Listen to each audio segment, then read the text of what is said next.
মায়াবিনী ৰাতেৰ বুকুত দেখা পালো তোমাৰ ছবি ধৰা দিলা গোপনে আহি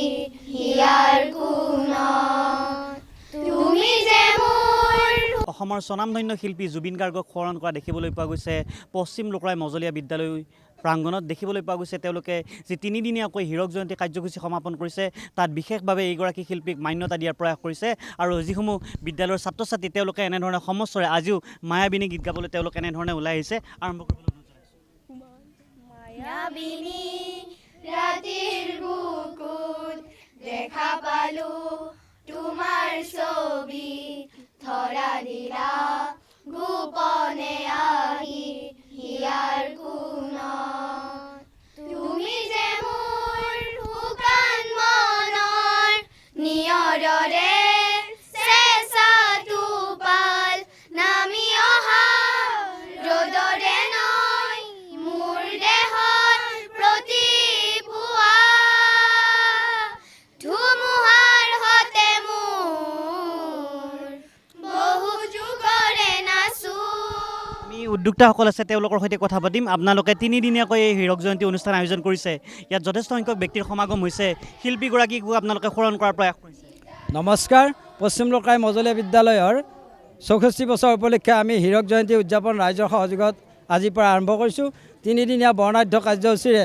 আমাৰ এই হীৰক জয়ন্তী উদযাপিত হ'ব আজি প্ৰথম দিনৰ আমাৰ বন্তি প্ৰজ্বলনৰ পৰা আৰম্ভ কৰি বিভিন্ন কাৰ্যসূচী ইতিমধ্যে ৰূপায়িত হৈ আছে আমি বিভিন্ন কাৰ্যসূচীৰ মাজত অসমৰ জাতীয় জীৱনৰ হিয়াৰামুঠু মৰমৰ জুবিন গাৰ্গ আৰু স্বনামধন্য ডক্টৰ ভূপেন হাজৰিকাদেৱৰ প্ৰতিচ্ছবিত মাল্যাৰ্পণ কৰি পুষ্পাঞ্জলি অৰ্পণেৰে তেখেতসকল দুগৰাকীক আমি আমাৰ ৰাজহুৱা শ্ৰদ্ধা অৰ্পণ কৰিছোঁ আমি সকলোৱে জ্ঞাত ৰাইজ জুবিন গাৰ্গ অসমৰ জাতীয় জীৱনৰ হিয়াৰামুঠু ডক্টৰ হাজৰিকা অসমৰ জাতীয় জীৱনৰ এটা পৰিচয় এই দুগৰাকী ব্যক্তিয়ে অসমকে নহয় ভাৰতবৰ্ষত আমাৰ ৰাজ্যখনক প্ৰতিনিধিত্ব কৰি ৰাজ্যখনক উজ্বলাত তেখেতসকলে অৰিহণা আগবঢ়াইছে আমি তেওঁলোক দুগৰাকীকে শ্ৰদ্ধাৰে এই সময়ত কৰিছোঁ আৰু জুবিন গাৰ্গৰ যি ন্যায় প্ৰক্ৰিয়া চলি আছে ৰাজ্য চৰকাৰৰ তত্বাৱধানত আশা ৰাখিছোঁ চৰকাৰে তেওঁলোকৰ যথাবিহিত ব্যৱস্থাৰে জুবিন গাৰ্গৰ ন্যায় ব্যৱস্থাটো নিশ্চয় ৰাইজৰ বিচাৰণাৰে আগবাঢ়িব তাকে আমি আজিৰ এই পবিত্ৰখনত আমি কামনা কৰিছোঁ ধন্যবাদ দেখুৱাইছোঁ এনেধৰণে তেওঁলোকে শিল্পীগৰাকীৰ আলোকচিত্ৰত এনেধৰণে তেওঁলোকে বন্তি প্ৰজ্বলন কাৰ্যসূচী সমাপন কৰিছে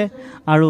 যিহেতু তেওঁলোকে তিনিদিনীয়াকৈ এই হীৰক জয়ন্তী অনুষ্ঠান সমাপন কৰিছে আৰু সেই হীৰক জয়ন্তী অনুষ্ঠানত তেওঁলোকে দুগৰাকীকৈ মহান শিল্পীক এনেধৰণে স্মৰণ কৰিছে সংগীত সূৰ্য ডক্টৰ ভূপেন হাজৰিকা আৰু প্ৰাণৰ শিল্পী জুবিন গাৰ্গক যিহেতু প্ৰাণৰ শিল্পী জুবিন গাৰ্গৰ অনুপস্থিতিৰে সকলোকে মৰ্মাহত কৰিছে কি কাৰ্যসূচী ৰাতিপুৱাৰে পৰা আপোনালোকে সমাপন কৰিলে আমি কাৰ্যসূচী এতিয়া প্ৰথম বন্তি প্ৰজ্বলন হৈছে তো পতাকা উত্তোলন হ'ল 64খন পতাকা উত্তোলন কৰা হ'ল এতিয়া আপোনাৰ এই দুয়োগৰাকী শিল্পীৰ যিটো শ্ৰদ্ধাঞ্জলি এই শ্ৰদ্ধাঞ্জলি কৰা হ'ল ইয়াৰ পিছত ভূমিদাতা আৰু প্ৰতিষ্ঠাপক